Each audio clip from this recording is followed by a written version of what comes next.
Hello, welcome back to খেলো Bangla channel. আজকের এই ভিডিওতে তোমাদের আপডেট দিতে চলেছি। AFC champions league elite champion হলো একটা নতুন দল, তার আপডেট দেবো আজকের এই ভিডিওতে। তাছাড়া থাকছে ইংলিশ ফুটবলার হ্যারি কেন, তার বিষয়ে জানাবো আজকের এই ভিডিওতে। তার সঙ্গে ক্রিস্টিয়ানো রোনাল্ডো, তারও বিষয়ে জানাবো আজকের এই ভিডিওতে। ভিডিওটা শুরু করার আগে তোমাদের প্রতিদিনের মতো বলবো, খেলার আপডেট ভিডিও পাওয়ার জন্য আমাদের চ্যানেলটিকে সাবস্ক্রাইব করতে একদম ভুলো না। তো চলো শুরু করা যাক আজকের প্রথম খবরটি শুরু করছি এএফসি চ্যাম্পিয়ন্স লিগ এলিটের আপডেট নিয়ে, যেখানে ফাইনাল হয়ে গেছে আর সেখানে কিন্তু নতুন আমরা একজন চ্যাম্পিয়ন পেয়েছি। ফাইনাল খেলেছিল সৌদি আরবের একটি দল আল আহলি, যারা প্রথমবার কিন্তু এই ফাইনাল খেলছে। উল্টো দিকে তারা মুখোমুখি হয়েছিল জাপানিজ একটি ক্লাব যার নাম কাওয়াসাকি ফ্রন্টেল, আর এই দলটাও কিন্তু প্রথমবার ফাইনাল খেলছে। তো বলা যেতেই পারে যে একটা নতুন চ্যাম্পিয়ন কনফার্ম হয়ে গেছিল, আমরা পেতে চলেছি। আর আলটিমেট সেটাই হলো, আল আহলি সৌদি লিগের একটা ক্লাব, তারা 2-0 গোলে কিন্তু এই কাওয়াসাকি ফ্রন্টলেন মানে জাপানিজ ক্লাবকে কিন্তু হারিয়ে দিয়েছে। আর এটা তাদের প্রথম শিরোপা এএফসি লেভেলে, আর তাও আবার এএফসি চ্যাম্পিয়ন্স লিগ এলিটে। আর বর্তমানে এই দলটি মানে আল আহলি দলটি সৌদি প্রো লিগে পঞ্চম স্থানে রয়েছে। তাদের উপরে রয়েছে আল ইত্তিহাদ, আল হিলাল, আল নাসের, আর আছে আল কোয়াদিসা। তো মোটামুটি 4টে দলের পরে কিন্তু পঞ্চম স্থানে অবস্থান করছে এই আল আহলি সৌদি প্রো লিগে। তারপরও তারা এএফসি চ্যাম্পিয়ন্স লিগ এলিট কিন্তু চ্যাম্পিয়ন হয়েছে দারুণ দারুণ দলদের হারিয়ে। সেখানে জাপানের মতো একটি দলকেও কিন্তু তারা হারিয়ে দিয়েছে। আর এই মুহূর্তে দাঁড়িয়ে বেস্ট গোলকিপার হয়েছে এএফসি চ্যাম্পিয়ন্স লিগ এলিটের একজন সেনেগালের গোলকিপার, যিনি লাস্ট ইংলিশ ফুটবল ক্লাব চেলসিতে খেলেছিলেন। বর্তমানে তিনি এই আল আহলিতে খেলেন। যেই খেলোয়াড়টির নাম এডুয়ার্ড মেন্ডি, যিনি বর্তমানে কিন্তু 75টা মতো ম্যাচ চেলসির হয়ে খেলে ফেলেছেন। এছাড়া আল আহলির হয়ে কিন্তু 57খানা ম্যাচ খেলে ফেলেছেন। আর বর্তমানে তিনি 33 বছর বয়স। আর এই খেলোয়াড়টিকে এএফসি চ্যাম্পিয়ন্স লিগ এলিটের বেস্ট গোলকিপার কিন্তু ঘোষণা হয়েছে। তার সঙ্গে ব্রাজিলিয়ান একজন খেলোয়াড় রবার্তো ফিরিমিনো, যিনি লাস্ট লিভারপুলে খেলেছিলেন 256খানা ম্যাচের মতো।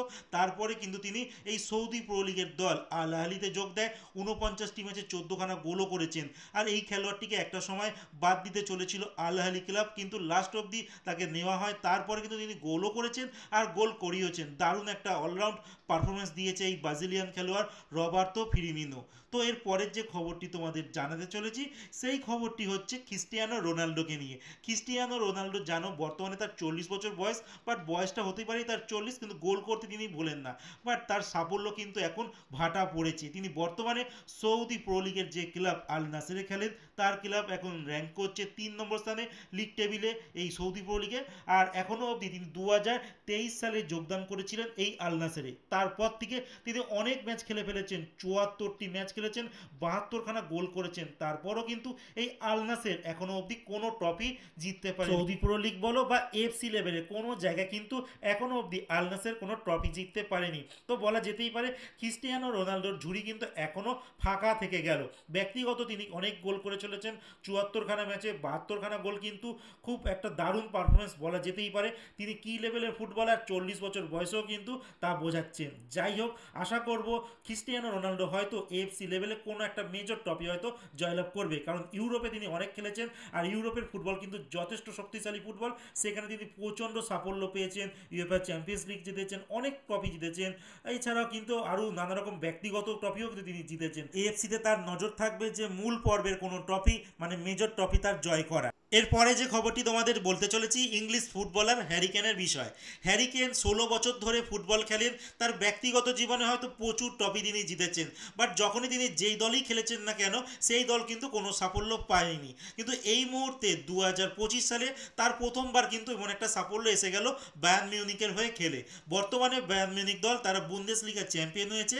লাস্ট ম্যাচটি তারা এই বুন্দেসলিগার লিগজিগের সঙ্গে খেলেছিল, যেখানে 3-3 গোলে ম্যাচটি ড্র হয়। আর এই 3-3 গোলে ড্র হওয়ার পরই কিন্তু চ্যাম্পিয়ন হয়ে যায় বায়ার্ন মিউনিক। এটা হ্যারি কেনের জীবনে অন্যতম একটা সাফল্য। তিনি ব্যক্তিগত তো অনেক ট্রফি পেয়েছেন, বাট অ্যাজ এ টিমে খেলে কোনো টিমকে চ্যাম্পিয়ন করা তার প্রথমবারের মতো। আর যেটা তিনি নিজের সোশ্যাল মিডিয়ার পেজে তিনি পোস্টও করেছেন, খুবই উল্লেসিত। যেটা প্রমাণ হয়ে গেল এখন যদি টিমের হয়ে কোনো একটা মেজর ট্রফি জিততে পারে, মানে তার ন্যাশনাল টিমের হয়ে কোনো মেজর ট্রফি যদি জিততে পারেন, তাহলে কিন্তু তিনি অন্যতম গ্রেটেস্ট একটা ফুটবলার হয়ে যাবে ইংলিশ ফুটবলে। তো আজকের মতো খেলার খবর এতটুকুই। ভালো থেকো, সুস্থ থেকো, দেখা হচ্ছে নতুন আরেকটি ভিডিওতে।